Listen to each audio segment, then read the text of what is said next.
All right. Where are you guys from? What school? All right.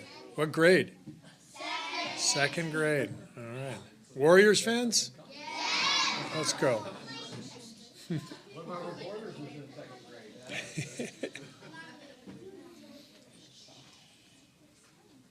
All right. Who wants to start?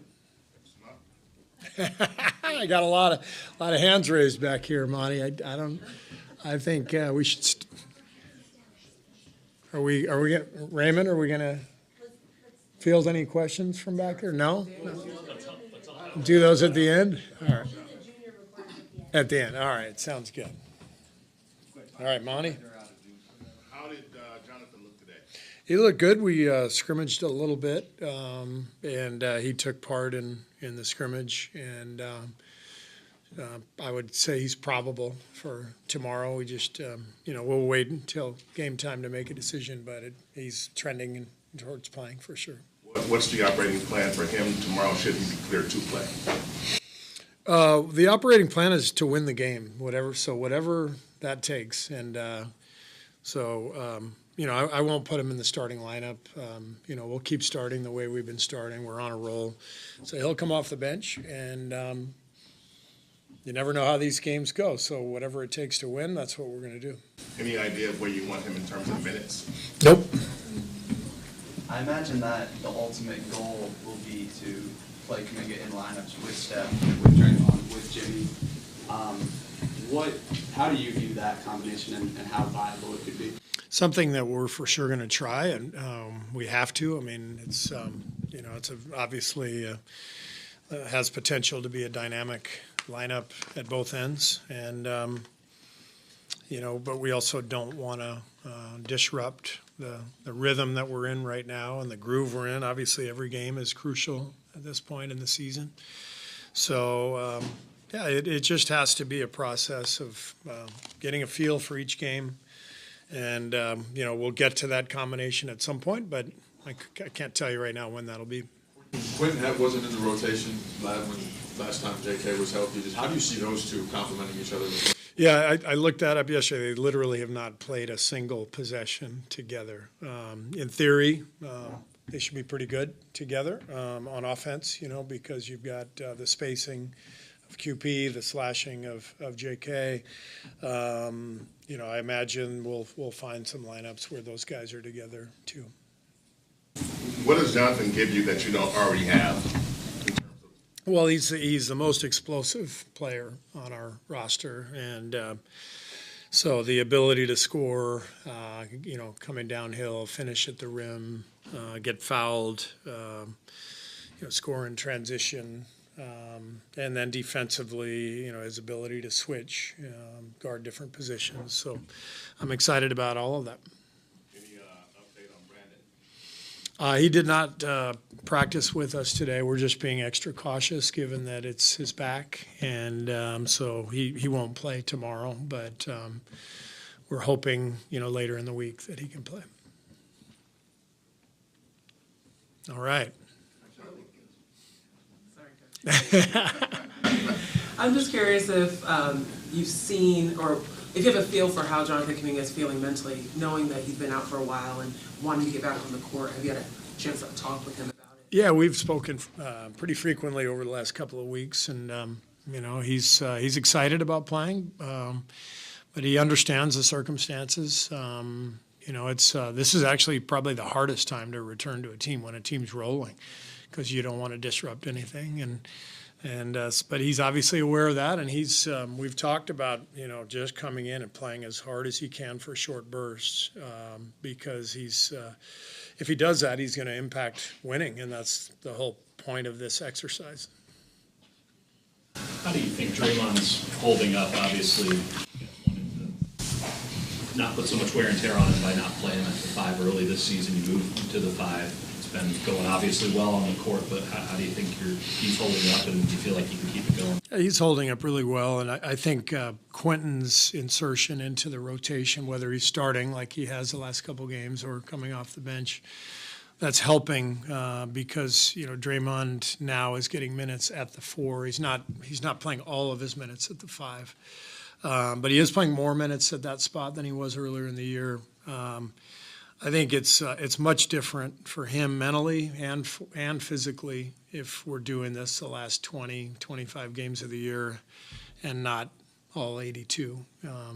I think he definitely is feeling really good. He's excited. He's motivated. He's confident. I think he's playing out of this world. I think if you ask the other 29 coaches in the league, they would all tell you he remains one of the very best defenders on earth. I mean, the stuff he does is incredible. He probably doesn't get the same recognition in that regard as he used to, but he's still at the top of his game defensively, and it shows. We were talking to Jimmy the other night, and he was talking about how happy he is to be here, how much he enjoys his teammates. Are you seeing that too and feeling that too? Talking about Jimmy? Yeah, I mean, you can see it. He's very happy here. He's very comfortable. We're obviously winning almost every night with him, and so it's been a great transition and a great fit for both sides. So I think the vibe that Steph Curry sets here really allows any player in any set of circumstances to come to the Warriors and thrive. I mean, it's just, and especially somebody like Jimmy, who's that talented, that good. Steph's a really easy guy to play with, but he's also, like I said, he just sets an amazing tone culture-wise. You're only, I think, 2 wins away from passing Al Attles for the franchise record among coaches. How much does that mean to you, if at all? It's sort of mind-boggling, to be honest with you. When I started coaching here 11 years ago, I never could have imagined that. It's more than anything, it's just a sign of our organizational strength and stability and the talent that has been on this roster for the last decade since I've been here. So it's humbling in a lot of ways. It's really not something I ever could have imagined. Was there I'm sure there were several, was there an interaction that you had with Al that just kind of stands out? Yeah, my first year I coaching here, I had Al come in and address the team along with Tom Meschery, and I think Nate Thurman came in too. Yeah, so we had the 3 of them come in and address the team and talk about the history of the Warriors and the tradition, and he talked a lot about his childhood, in New Jersey, and what the game has meant to him, and what the Warriors had meant to him, and it was a great chance for our guys to connect with the man whose name adorns our practice court, and so Mr. Warrior, there was a reason he was named nicknamed Mr. Warrior. He really epitomizes everything this franchise everything this franchise is about, and that's why his legacy lives on after his passing. We know that 26 points from Gary is an outlier, but what does he give this team? Not just the things you see, but the little things that help this team be successful. He's a great player. I mean, he's one of our best ball movers. The ball automatically swings when he's out there. We talk about .5 basketball all the time. Gary's a .5 player. The ball swings. When he sets a screen, he dives. When he catches it, either finishes or moves it. A lot of great stuff happens when Gary's on the floor. He's elite defensively on the ball. And then when he makes threes, I mean, it's just icing on the cake. What do you attribute the fact that he's been more statistically, he's had better stats as of late? We know the impact in the little things. But. I think his health, honestly. I mean, he's had a really good stretch of health the last month, and that's allowed him to find a rhythm. I think the trade, honestly, helped him like it helped Moses and BP. It just clarified who our top 9 guys were or so, and it carved out a more consistent role for him. Do you think the clarification on roles will help Jonathan? Because there would be nights where I have to take over for the second. that remains to be seen because, we can't really predict anything, but we're in a really good groove right now. And obviously, we want to incorporate him because of his ability and the things that he can provide that we don't have.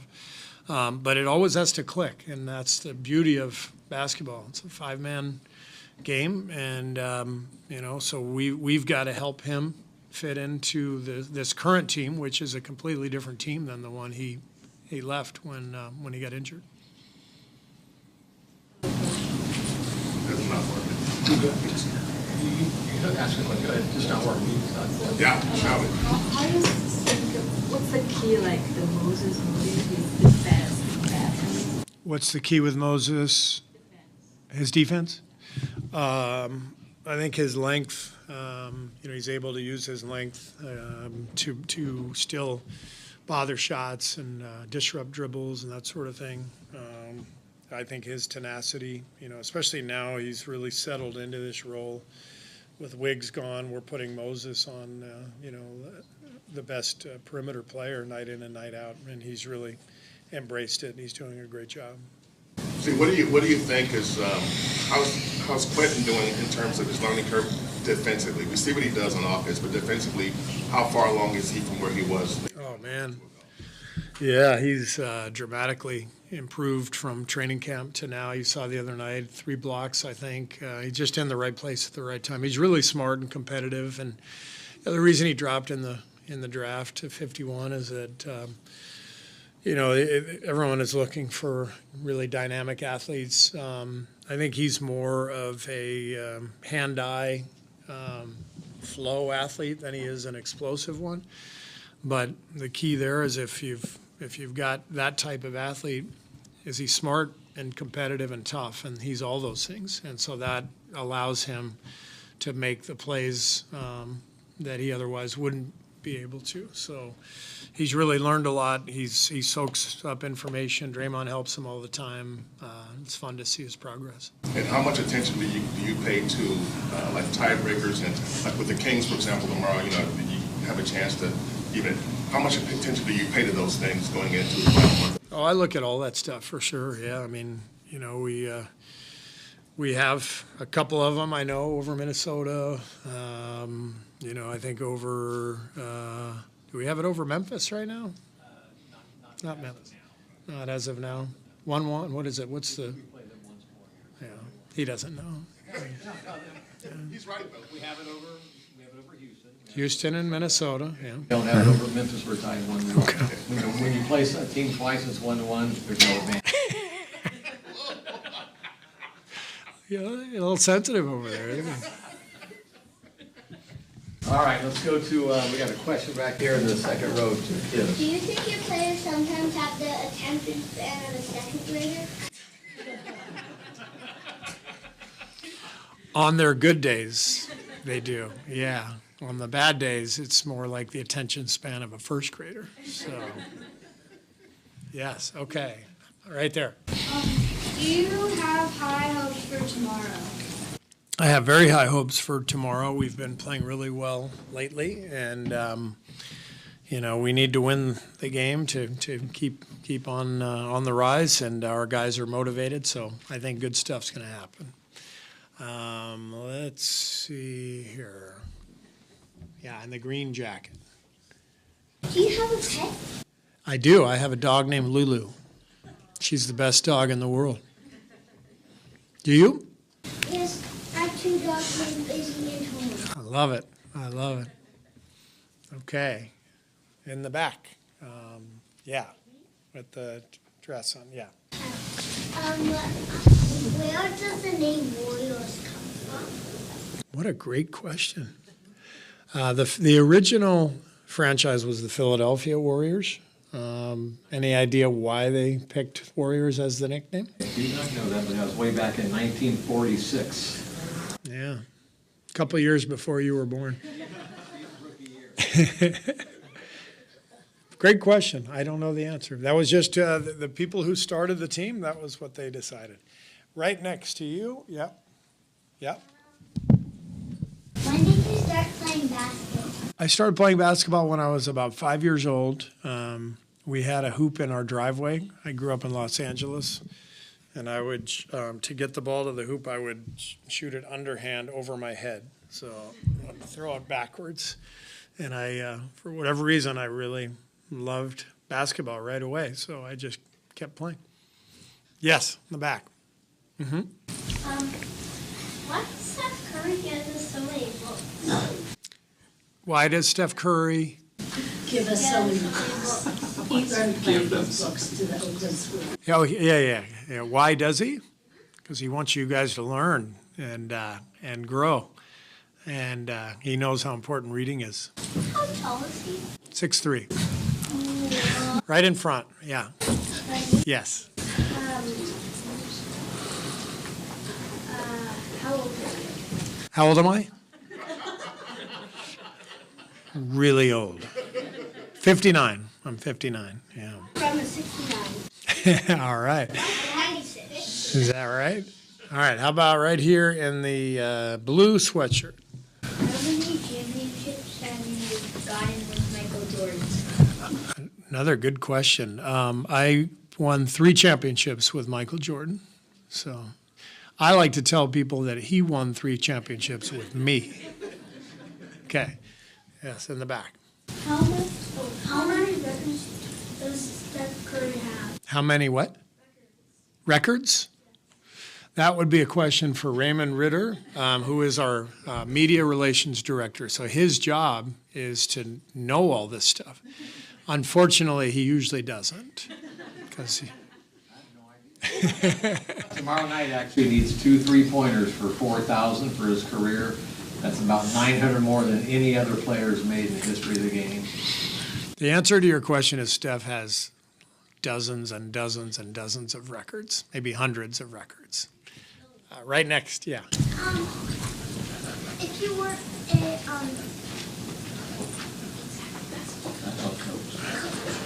coach, what would you be? Good question. I think I'd be a teacher. My parents were teachers, and so being a coach basically is being a teacher. So if I wasn't coaching basketball, I would be teaching kids like you. So be thankful he's a coach. That Raymond Ritter, I tell you. Yes, in the yellow shirt over there. What is the first championship the Warriors ever won? The very first championship the Warriors ever won was in The very first year of the league, 1946-47. Yeah, and we have how many championships total? 7. Third most of any franchise in Yeah. history after the Lakers and Celtics. How many what? What is the world? How many 3-pointers have the Warriors made? A lot. A lot.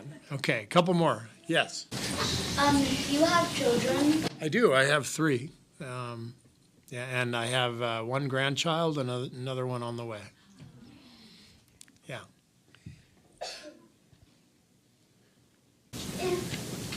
If the name was the Warriors, then why is it a bridge instead of the Warriors? Then why is it what? A bridge. Yeah, that's a great question. So, some teams have their nickname is, they have whatever their logo is, whatever the nickname is. For us, we just decided that our logo, we wanted to represent the Bay Area, and the bridge represents where we're from. All right. One more. Yes. Yes, you. How many games have you won? This year? No, ever since it started. Me personally, or the Warriors? The Warriors. How many games have we won in our franchise? About a week ago, surpassed 3,000 for our entire existence. We're the 4th team in the history of the NBA to do that. So right now we're about 3,003. He actually does know some stuff. Who knew? Hey, I want to say thank you to all of you guys for great questions. These are for sure the best questions we've had at any of these press conferences this year. But that's just, it's all relative to the quality of the people involved. Thank you guys very much. Have a great day, okay? Thank you.